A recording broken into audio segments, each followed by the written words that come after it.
He'll hit this one over to the second baseman who does a routine pickup, fires over to first base, and he'll get Willie out for out number 2. So Key Kafer has handled the first 2 Indian batters pretty well. Now we'll see Palmer Hutchinson, the third baseman, number 7, step into the box. Palmer leads the Indians with a batting average of 463, 12 RBIs. Another guy with 10 walks. As we mentioned yesterday, Palmer's been very consistent for the Indians on the mound, in the batter's box, and defensively at third base. So all-around player, leads the team in batting average. She's been very consistent for the Indians, helped them get most of their wins this season. One thing about Palmer Hutchinson in the Dodge City doubleheader, he kind of exploded for offensive-wise. He went 4 for 5 with 6 runs and 5 RBIs batted in, and he had more doubles and triples in that doubleheader than in the career to that point. So that's pretty amazing. So he'll take a 4-pitch walk and get over to first base, give a fist bump to his first base coach, Dusty Dreyer. And we'll see the designated hitter, number 8, Trey Riggs, step into the box. Trey Riggs has 11 RBIs on the season with 15 hits, 375 batting average. He gave her a check Hutchinson over there at first base and fired this one as it misses the outside of the zone. He gave her just through his 10th pitch of the game, about where Cole Murphy left off. Throws this one inside, but it'll catch the strike zone. Yeah, that's pretty impressive for Kiekefer. He's had 2 outs so far and 11 pitches. Runners at third tags up, and the throw will not be in time as the Indians now tie the gate up 2-2 as Hunter Brown scores. Yeah, that was very good. That was a nice deep sacrifice fly for Trey Riggs, deep enough in order to get Hunter Brown to tag up at third and head all the way home to make the score 2-2.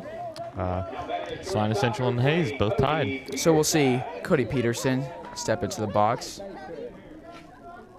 As Willie Sennett was not able to advance there, he went about halfway out and didn't, and moved back. Cody Peterson's 0 for 1 on the day with a fly out. He'll look to change that right here. He'll doink this one over the shortstop's head. The center fielder will catch it, so it'll be the end of inning number 3. But the Indians are able to tie this up as Trey Riggs gets a sacrifice fly to tie this game up 2-2. Cole Murphy will take the bound for inning number 4, trying to hold Central where they're at. Thank you for joining us here in the top of the 4th inning of this game between Salina Central and Hayes. Salina Central scored runs in the 1st and 2nd inning, but Indians struck back with runs in the 2nd and 3rd inning to get this game tied at 2s. Cole Murphy will take his final warm-up pitches as number 28, Dawson Maring, steps into the game. He is the third baseman, 1 for 1 on the day with a double. Number 28, Dawson Maring.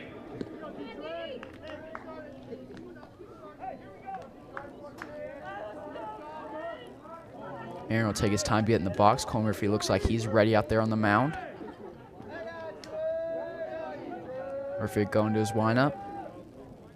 Throw a nice dropping curveball off that'll get by Harmon. Yeah, that's one thing about Cole. I'd say he's probably one of the tallest players on the team, and along with that extra boost from the mound, the height of his pitches is pretty high, and when he throws a curveball, it really sinks. So he'll throw a fastball.